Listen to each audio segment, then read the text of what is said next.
À partir du 9 mai sur Catoglade, nous vous proposons 10 jours pour un parcours extraordinaire sur l'Esprit Saint. Vous vous posez peut-être la question de savoir qui est l'Esprit Saint, quelle est son histoire, qu'est-ce qu'il veut dire. Eh bien, ce parcours, c'est vraiment tout sur l'Esprit Saint que vous allez connaître. On part de l'Ancien Testament, on arrive aux apôtres et on va même jusqu'à aujourd'hui. Dans notre vie, comment l'Esprit Saint se manifeste, comment être en sa présence. Ce parcours, c'est un parcours avec le Père Alain Dumont, le Père Nicolas Charrier, le Père Yves Guerpillon, qui, avec plusieurs enseignements, nous permettront de bien cerner cette troisième personne de la Trinité. Alors ne manquez pas le rendez-vous à partir du 9 mai jusqu'à la Pentecôte.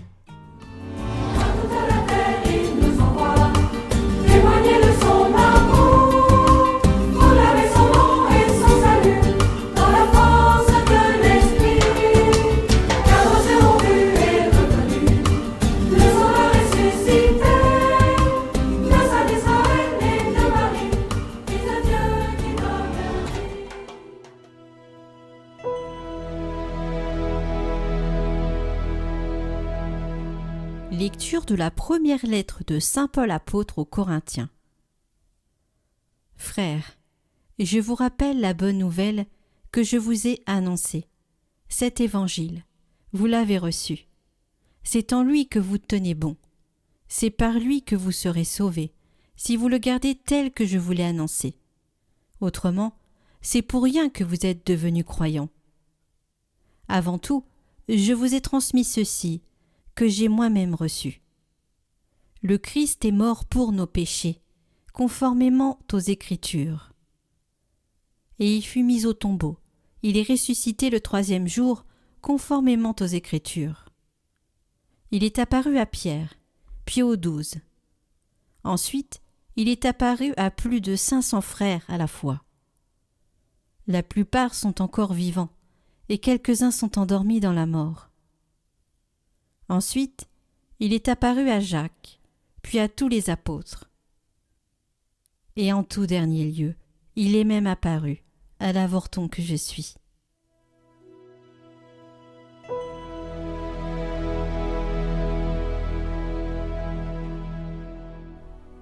Par toute la terre s'en va leur message. Les cieux proclament la gloire de Dieu. Le firmament raconte l'ouvrage de ses mains. Le jour au jour en livre le récit, et la nuit à la nuit en donne connaissance. Pas de paroles dans ce récit, pas de voix qui s'entendent, mais sur toute la terre en paraît le message, et la nouvelle aux limites du monde.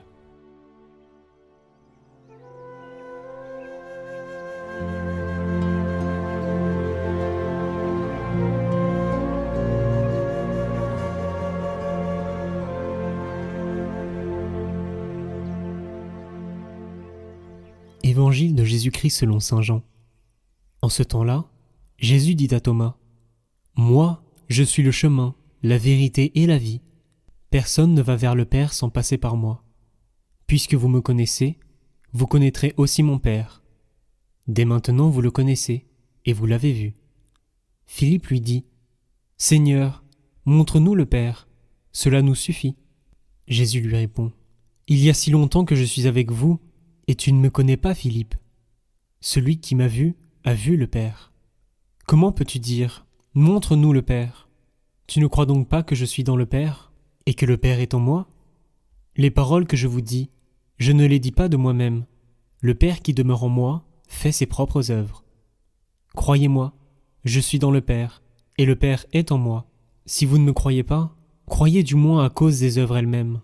Amen, amen, je vous le dis. Celui qui croit en moi fera les œuvres que je fais.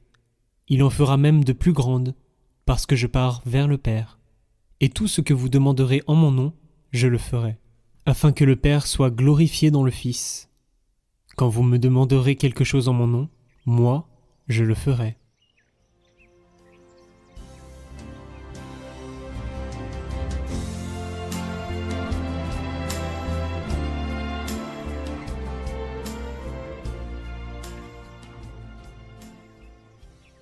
Commentaire du pape François sur Saint Philippe et Jacques, apôtres envoyés proclamer au monde entier le royaume de Dieu.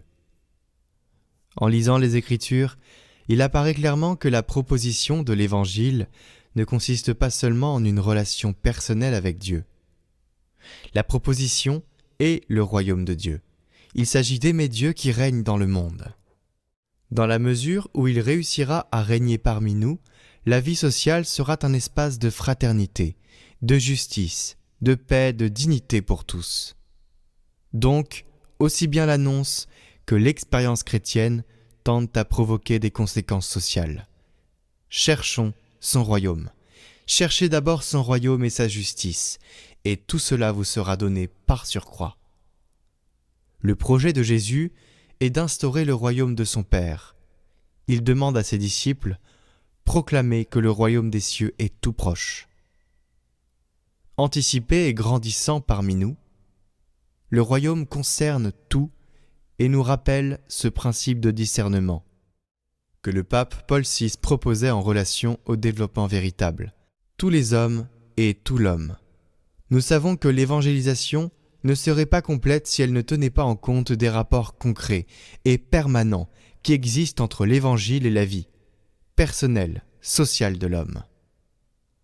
Il s'agit du critère d'universalité propre à la dynamique de l'évangile, du moment que le Père désire que tous les hommes soient sauvés, et que son dessein de salut consiste à saisir toutes choses, celles du ciel et celles de la terre, sous un seul Seigneur le Christ. Le mandat est « aller dans le monde entier, proclamer l'Évangile à toute la création », parce que la création en attente aspire à la révélation des enfants de Dieu. Toute la création signifie aussi tous les aspects de la nature humaine, de sorte que la mission de l'annonce de la bonne nouvelle de Jésus-Christ a une dimension universelle. Son commandement de charité embrasse toutes les dimensions de l'existence. Toutes les personnes, tous les secteurs de la vie sociale et tous les peuples. Rien d'humain ne peut lui être étranger.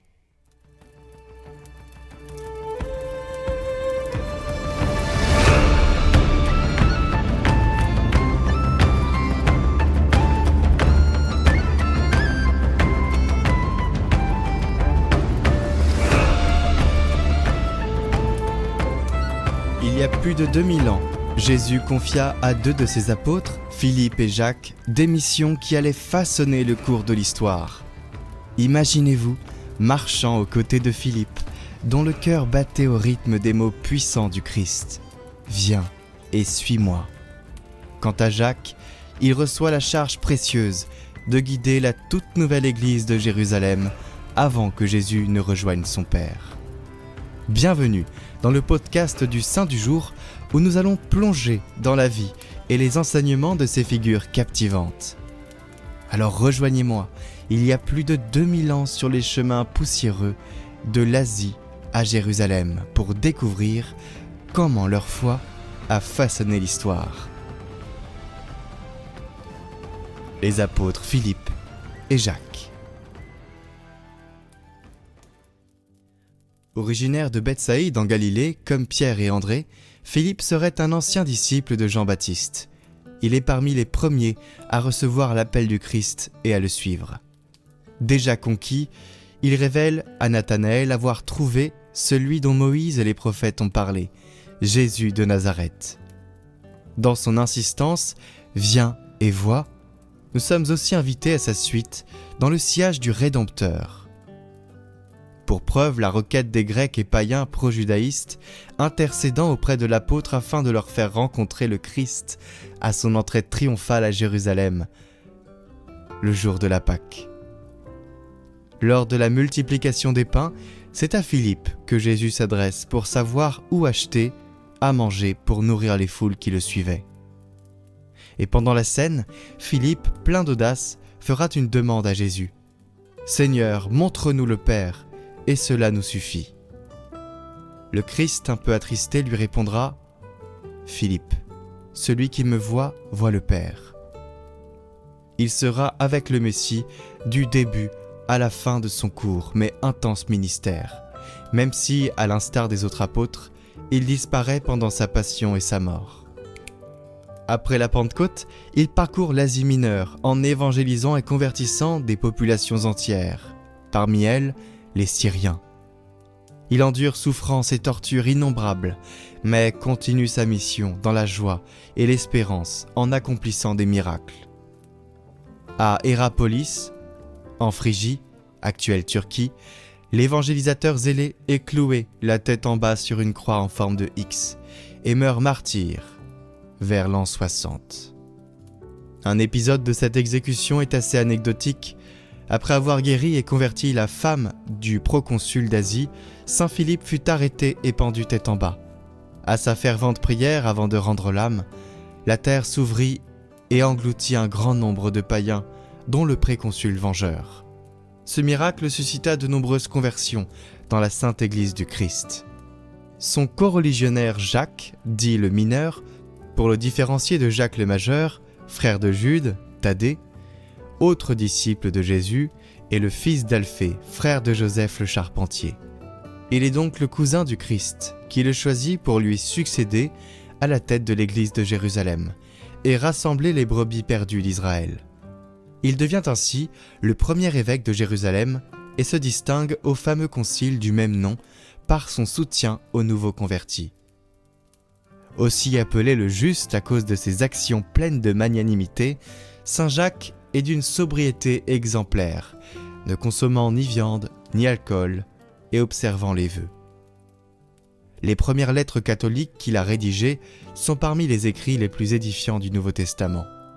Il y reprend l'enseignement du Christ, affirmant notamment que la foi est morte sans les œuvres. Soucieux de sa communauté et même de ceux qui n'en font pas partie, il les exhorte à écouter la parole de Dieu et la mettre en pratique par une vie exemplaire. Régler les conflits dans la paix, persévérer et espérer dans l'épreuve, attendre la venue du Seigneur avec impatience. Malgré toutes ses qualités d'audace et d'évangélisation, le saint meurt martyr sur l'ordre du grand prêtre Ananie qui le fait lapider en 62. Ainsi, les apôtres Philippe et Jacques ont en commun d'être morts en martyrs à cause de leur zèle évangélique et d'avoir leur sépulture depuis le VIe siècle sous l'autel de la basilique des 12 apôtres à Rome. Ce qui justifie qu'on les fête le même jour. Pourquoi prier saint Philippe et saint Jacques ? Eh bien, dans le contexte liturgique actuel dont les textes parlent de la naissance de l'Église après la mort de la résurrection du Christ, ces deux saints sont des exemples. Colonnes de l'Église naissante, par leur martyre, ils témoignent et transmettent leur foi. Ils ont vécu en plénitude avec l'Évangile, rêvé grand et travaillé à la réalisation de leurs objectifs pour la plus grande gloire du Christ. Nous pouvons demander à leur exemple des vertus de magnanimité, d'audace et de courage apostolique. Saint Philippe est le saint patron des chapeliers et des pâtissiers et est prié afin d'accorder la rémission des péchés à nos âmes. Merci d'avoir suivi ce podcast sur la vie des saints avec nous. Si vous avez aimé ce format, n'hésitez pas à le partager autour de vous. Mais surtout, ne nous quittons pas avant d'avoir fait la prière à l'apôtre Saint Jacques. Cette prière est une prière pour tous ceux qui sont blessés, et nous avons tous une blessure. Et il convient d'en guérir pour avancer dans la vie. Alors demandons à Saint Jacques son intercession pour guérir ces blessures. Au nom du Père, du Fils et du Saint-Esprit. Amen. Saint Jacques, toi qui as reçu de Jésus-Christ notre Seigneur la grâce de guérir les blessures, je me permets d'invoquer ton nom pour que mes plaies se referment et ne se rouvrent jamais, pour que mes douleurs s'en aillent et ne reviennent pas, pour que mon sang s'arrête de couler hors de mon corps. Saint Jacques, qui as souffert ce que je souffre sous les pierres que l'on t'avait jetées, je te supplie de laisser en moi la vie. Amen. Saint Jacques, priez pour nous. Saint Philippe, priez pour nous. Chers amis, le 13 mai, nous fêterons Notre-Dame de Fatima.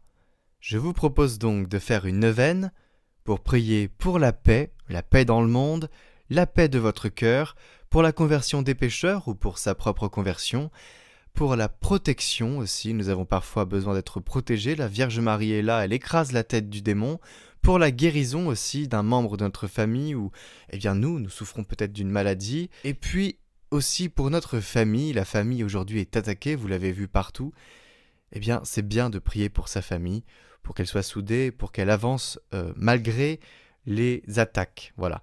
Et aussi, vous pouvez prier pour une intention personnelle. Cette neuvaine sera proposée en lien tous les jours dans la vidéo, mais elle ne sera pas dans la vidéo, elle sera en lien en description. Parce que nous allons faire un parcours à l'Esprit Saint, et pour cela, nous avons besoin de garder de la place, et puis pas tout mélanger, voilà. Mais pour ceux qui le souhaitent, le lien sera toujours en description. Je vous invite donc à faire cette neuvaine qui commence du 4 au 12, ou alors vous pouvez la faire du 5 au 13, si vous préférez finir le jour même. Le lien est en description et en haut à droite, ça s'affiche maintenant.